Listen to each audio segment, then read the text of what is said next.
Study guide for test 2. Okay, question 1. They want us to write the equation of this quadratic in vertex form. So a reminder, vertex form is y equals ax minus h squared plus k. You'll need to have that form memorized for your test. It is not provided. So we need to know what our h and our k is and our x and our y. So h and k is referring to the vertex. And in this case, our vertex is point A up here, the maximum point of the parabola. So h will be -2, k will be 12. Then we just need another point, any other point on the parabola. The one they provide for us is 1, -15. The 1 is the x, the y is the 15. We're going to substitute these numbers right into that equation above. So the y will now be a -15. We don't know what a is. We're always trying to solve for a. Our x is a 1. We have a minus sign from our formula. And then we have -2 for the h. Then we have our square. And then we have 12 for k. Well, if you have a minus sign and a negative sign extra, that is addition. So we have -15 equals a times 1 plus 2 is 3. So we have 3 squared plus 12. And then 3 squared is 9. So we have 9a plus 12 equals -15. We minus 12 to both sides. So we end up with -27 equals 9a. And then we get a by itself by dividing both sides by 9, which is going to give a equals -3. And once we know what a is, we can write the equation. So our equation is going to be y equals, we now know that a is -3, parentheses, x, and we'll have plus 2 squared plus 12. Remember, when you're going from a vertex to the equation, it should be the opposite value. So if it's a -2, it should be a +2. The k stays the way it is. If it's +12, it's +12. Question 2. So this time they want us to write the quadratic equation, but in factored form, and they give us 3 points. 2 of them are x-intercepts, and remember, x-intercepts is when the y is 0. That's these two right here. This is where the y is 0, so those are x-intercepts. And the other one is a y-intercept, but it doesn't matter if it's a y-intercept or not, as long as it's a point with an x and a y. So our equation for factored form is y equals a x minus m, x minus n. Now, depending what teacher you had, they might have used these letters instead. If they were using the Math Nation book with P and Q, it's the same thing. I just like the letters M and N better. So I'm going to call -3 be the M. I'll make the 1 be the N because those are the x-intercepts. I'm going to make my other point be the x and y, and I'm going to plug it in. So my y will be -6 equals, I don't know the a, that's the one I'm always trying to find. My x is a 0, minus my m is -3. Then I'm going to have x as 0 minus my n, which is 1. And once again, a minus and a negative sign do make a plus. So we have -6 equals a, and then 0 plus 3 is 3. 0 take away 1 is -1. And then we're multiplying the a, the 3, and the -1. That gets us -3a. And then we go ahead and divide both sides by -3 to isolate the a. So a equals 2. So the equation for the quadratic would be y equals 2, parentheses, x plus 3, x minus 1. As a reminder, you see a -3 here. When it's in the equation, you should see x plus 3. It should always be that opposite. We have the 1 here. You should see a minus 1, x minus 1. Always switch the signs. Number 3, what form is each equation written in. This is just making sure you know which is which. So the first one has no parentheses, so that's standard form. Oops. Standard form. B, the parentheses with the square, that's the vertex form. And then C, the one with the two parentheses, that's factored form. And that's all that's looking for. Okay, number 4, select all that apply. What key features can be easily seen in each equation? So for A, we'll look at part A first. It's in factored form, and one thing we know about factored form is that it provides x-intercepts. So we know that number 3 is one of the key features that's going to be easily seen in factored form. We also can easily tell how it opens. We have a negative sign, so it also opens down. So the two key features that for factored form will be x-intercepts and it opens down.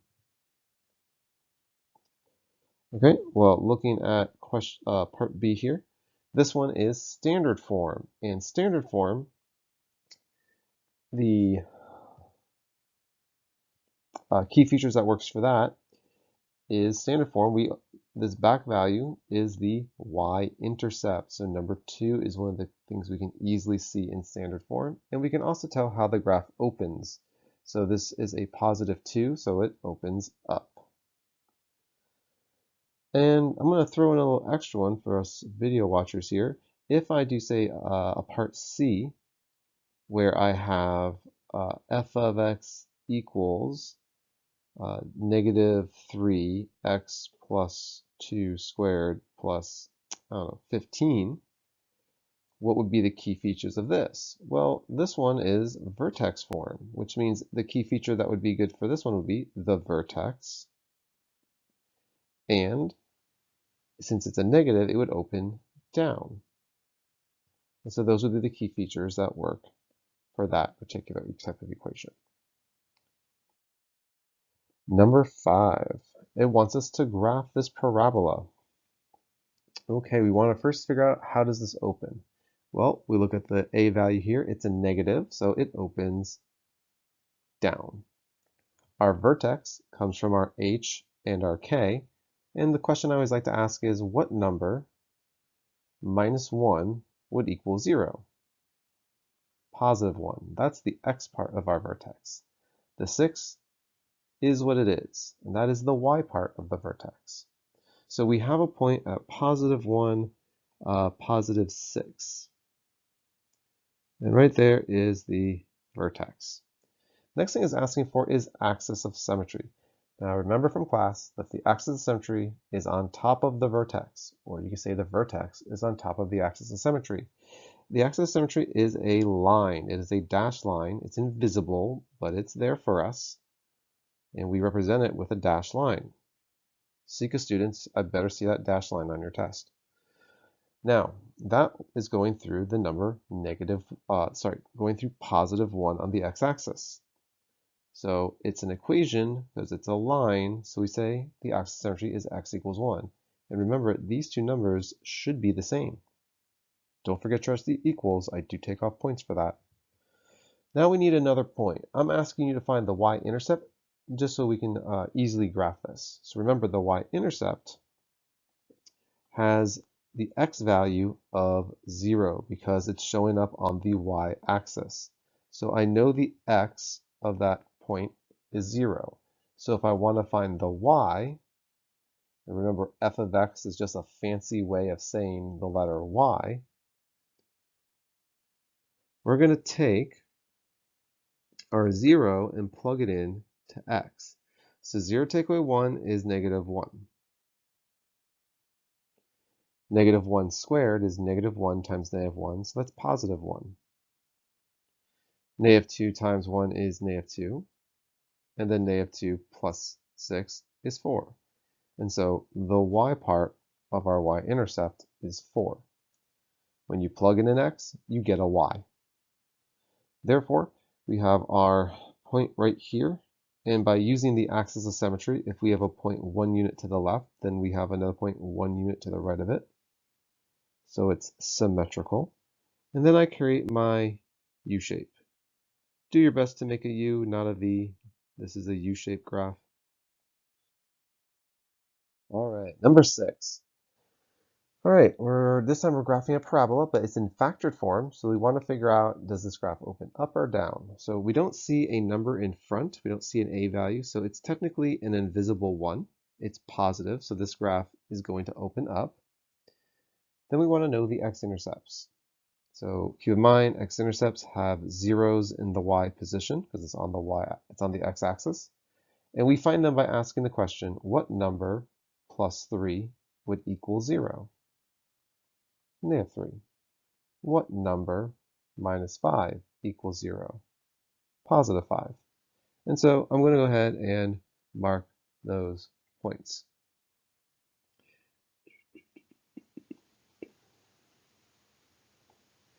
All right. Then it wants the axis of symmetry. So this axis of symmetry, remember, it will be in the middle of the graph. So that has to be in the middle of these 2 points. You can try to count your way to the value, but I'm just going to do the algebra. And to find it, I'm going to take my 2 x-intercepts and I'm going to average them. So -3 plus 5 is 2, divided by 2 is 1. So my axis of symmetry is going to be at x equals 1.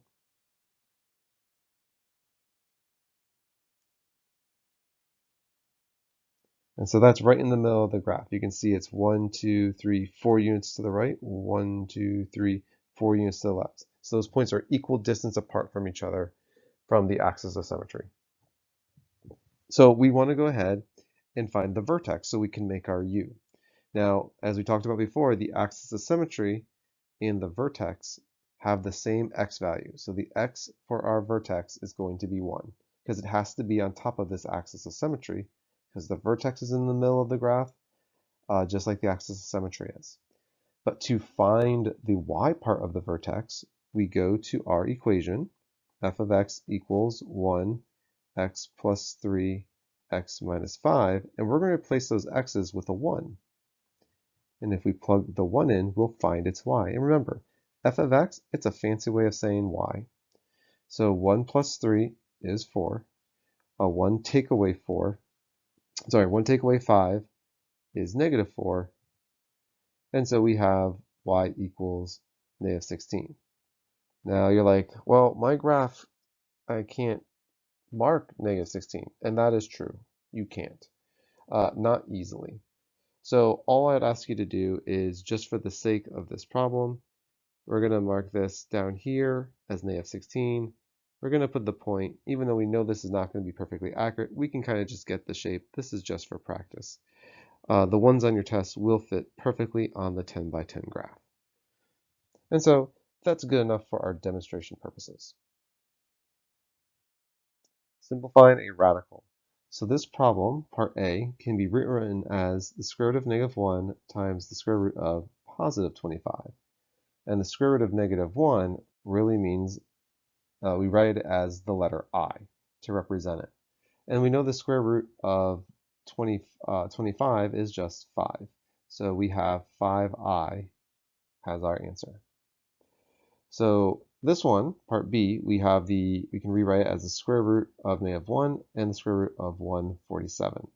Once again, the square root of 1 is, we just write the letter I instead. And then we want to go ahead and make a factor tree for 147. So two numbers that multiply to be 147 is 7 times 21. And then 21 is 7 times 3. Since we're doing square roots, we want to be able to find two of the same number, which we have right here. And what we circle, we're going to write outside the radical. This 7 represents that circle of 7s. 1 7 to represent one circle. We have the I that will go after, and then since the 3 couldn't circle with anything, it goes inside the radical. And we've simplified it. This should be part C, not D. That's a typo. But we're going to rewrite it as the square root of -1 times the square root of 405. Once again, the square root of -1 we can just write as I, and 405, if we break it down, two numbers would be 5 times 81. 81 is 9 times 9, and then 9 is 3 times 3, and 3 times 3. So we have two of the same number, two of the same number. So since I have two circles, I'm going to have two 3's outside of the radical. Then I'll have my I, square root. The 5 had nothing to circle with, so we just write 5. Remember, each circle gets its own number outside. So 3 times 3, that's 9. So 9I square root 5 is a simplified answer. Number 8 just wants you to identify the conjugates you'd need to be able to find the quotient. You're not actually finding the quotient. You're not working the problem out. They just want to know what conjugates would you need to make it happen. So we look to the bottom of our problem right here at 3 plus 2i. Remember, the purpose of conjugates is to get rid of the I in the denominator. So to make that happen, we're going to use the value that we see, the complex number, but whatever its sign is, we would do the opposite. So conjugates look the same, except the sign in the middle are opposite of each other. So that's why it's going to be 3 minus 2i. Number 9, Kelly is sitting in a tree and throws a ball towards her dog. The ball's maximum height is 8 feet after 3 seconds, and the ball's height is 6 feet after 5 seconds. Write the quadratic model. Now, it does not tell us what form to write this in, but given that it says maximum height, they're letting us know that the information about the maximum height is the vertex. So I'm going to want to use vertex form.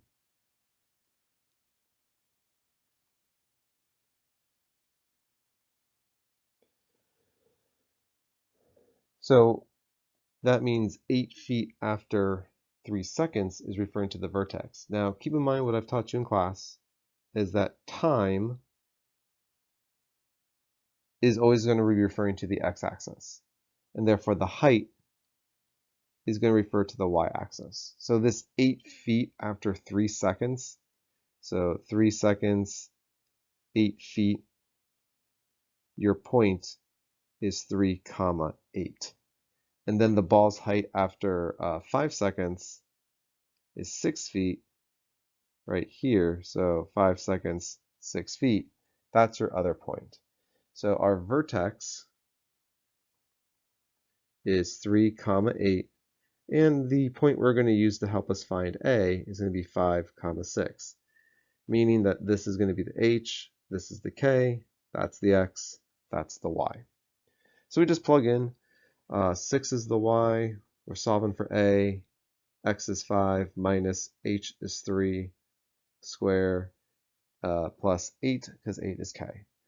And then we go to the parentheses, 5 minus 3, that's 2. 2 squared, so 2 times 2 is 4, so we have 4a plus 8.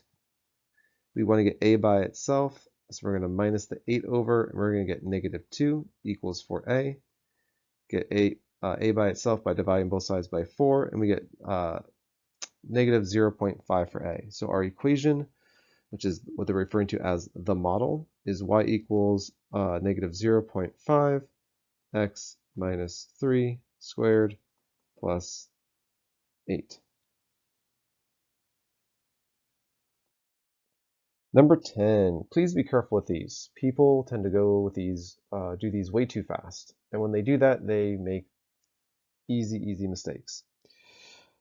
So it's asking us to simplify each expression. And in this case, we have a plus sign. So if we're adding, we want to combine like terms. So we want to take our real numbers, which is the 4 plus the 2, and then take our imaginary numbers, the 6i plus 7i, and we just want to combine the like terms. So 4 plus 2, that's 6. 6i plus 7i is 13i. And you've simplified it. Part B, please be careful. If you have the minus sign, in the middle, you're doing subtraction, I do recommend you distribute the negative through the second complex number. And so your expression would look like this instead. And this is just to make sure you don't make any basic calculation errors. Another thing that might help you, if you just see I, you could put a 1 in front of it to help you do your math, because there is an invisible 1 there. And now you can go ahead and combine your like terms. So your real numbers go together, so 1 minus a 2, your imaginary negative 1i plus 8i, and then you combine the numbers. 1 take away 2 is negative 1, negative 1i plus 8i is 7i,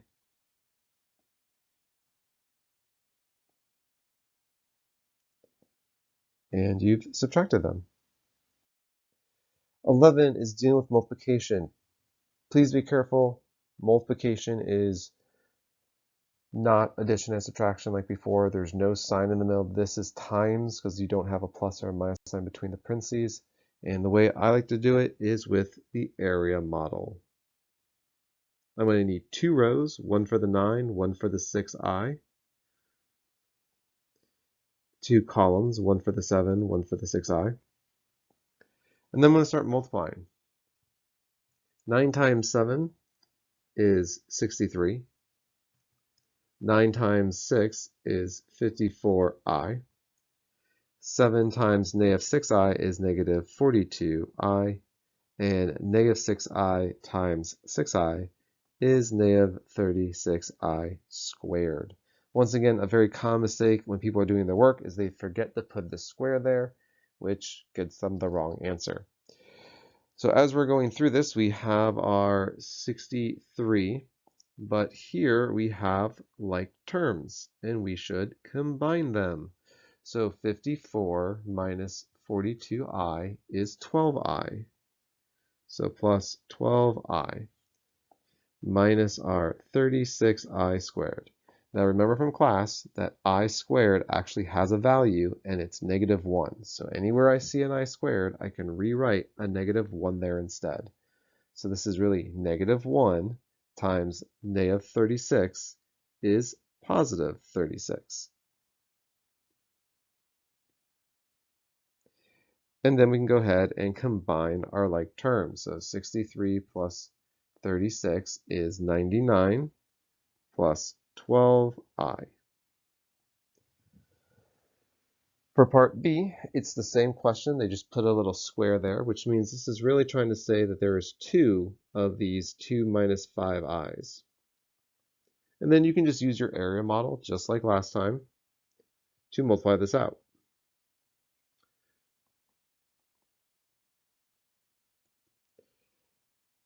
All right, so 2 times 2 is 4. 2 times negative 5i is negative 10i. 2 times negative 5i is negative 10i. And negative 5i times negative 5i is positive 25i squared. Once again, we do have like terms here in the middle, and they should be combined. So we have 4 minus 20i plus 25i squared. Once again, I squared means negative 1, so that's really negative 25.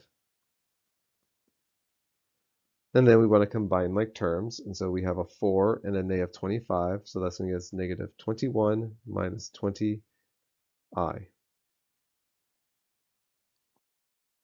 Okay, find the quotient. So this is where we want to remove the I in the denominator so we can find the quotient. To do that, we are going to try to create I squared. Okay, so on the bottom denominator, I have 7i. I'm going to multiply in an extra I to create I squared, because I know I squared means negative 1. What I do to the bottom, I must do to the top. So on the top, this is distributive property. So I times 21 is going to be 21i. I times 4i is 4i squared. And in the denominator, 7i times I is 7i squared. Now remember, wherever you see an I squared really means negative 1. So in the numerator, 4 times -1 is -4. That's a real number because the I is gone now. And then the 21, I goes behind it. Below, we have -1 times 7, which is -7. Now, personally for me, I don't mind my answer being like this, but some of your teachers might have a problem with that. And therefore, if they prefer it to be a little cleaner, like they don't like negative signs in the denominator, just keep in mind that what you really have here is -4 over -7 plus 21i over -7. And so a negative and a negative make a positive. So you really have positive 4 and negative 21 over -7. That is really a negative. A positive divided by a negative is a negative, so that's negative 21i over 7. So some of your teachers might prefer this. I'm totally cool with this. For me, the point of the question is, can you get the denominator to be I squared so the I is removed? Okay, number 12 is similar to the last one, but it's more complicated. And that's because this time in the denominator, we have a binomial. If we have a binomial, we must use conjugates to remove the I in the denominator. So the conjugate, we care about the conjugate for the bottom, the denominator. So I'm going to multiply by its conjugate, which is 3 plus 5i. What I do to the bottom, I got to do to the top. So on the top, I have a binomial times a binomial. I have to multiply that together. So I'm going to go over here, make my little area model, and I'm going to multiply it out. I got my 7 for I, my 3, my 5i. So 7 times 3 is 21. 7 times 5i is 35i. 4i times 3 is 12i. 4i times 5i is 20i squared. And so we would have 21. We combine our like terms. So we have 12 plus 35, which is 47. So we have 47i plus our 20i squared. And once again, I squared means -1. So we have 21 plus 47i minus 20. Combine our like terms. So 21 and 20 is 1 plus 47i. So in the numerator, we have 1 plus 47i. For the denominator, since they're conjugates, the middle terms that you would see here and here will end up creating a 0, which means the only numbers that are important for you to multiply are the real numbers, which would make 9 in this case, and the two imaginary numbers, which makes -25i squared. Once again, you could only do this if you have your conjugates being multiplied together. Now, our I squared's on the bottom, which means -1. So we really have in our problem 1 plus 47i, and in the denominator we have 9 plus 25. The I is now gone because I squared means -1. And then we just add the 9 and the 25 together to get 34. So we have 1 plus 47i over 34 as our answer. Graphing. Now, pay attention. Notice we have absolute value signs. This is one of our review questions from test 1. This is one of our review questions from test 1, which means we just need to know what the vertex is for this problem. We have our h, we have our k, and once again, I always like to ask the question, what number minus 1 equals 0? Positive 1. Whatever k is what it is. And so I would graph that particular point, 1, -6. Well, I'm trying to make a V. Remember, absolute value graphs are V-shaped graphs. Well, I get my V from looking at the A value. The A value acts like a slope.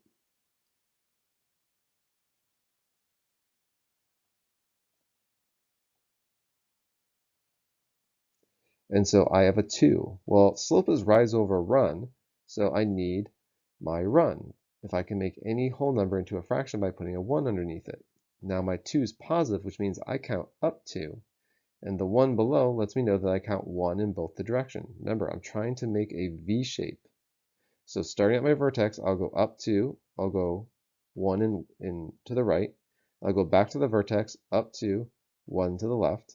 And I just keep going up 2 over 1 for each side until I make myself a nice V. And then I can go ahead and make the V.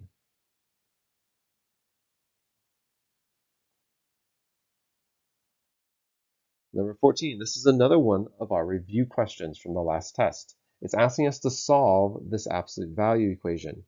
Keep in mind, before you really can do much of this problem, you must get the absolute value by itself. This has to be by itself before you do anything to the problem. Therefore, we want to isolate it by taking this plus 1 and minusing it over to where the 34 is. That's going to get us absolute value of 3x plus 3 equals 33.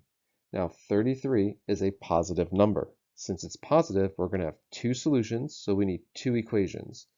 One of our equations is going to be 3x plus 3 equals positive 33. And the other is 3x plus 3 equals negative 33. And then we just solve the equations. So starting with the one on the left, I'm going to minus 3. That's going to give me 30 equals 3x. Dividing both sides by 3, x will equal 10. There's one of my answers. To the equation to the right, I'm going to minus the 3 over, getting negative 36.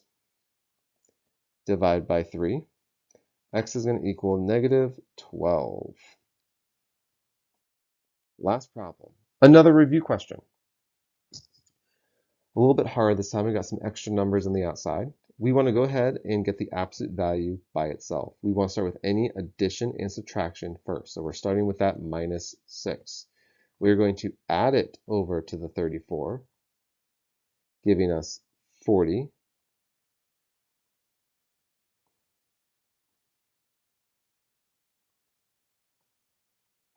Then I'm going to go ahead and divide both sides by 4, because this is 4 times the absolute value, so the opposite of times is divide.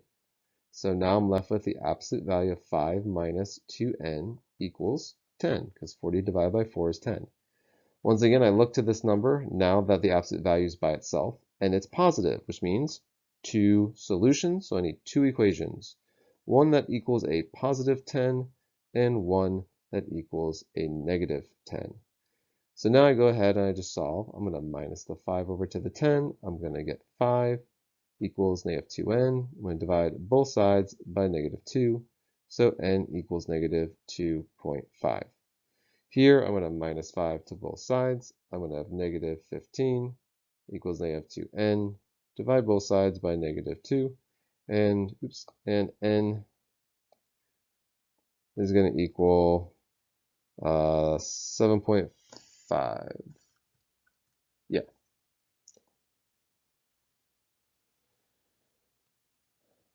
And that's it.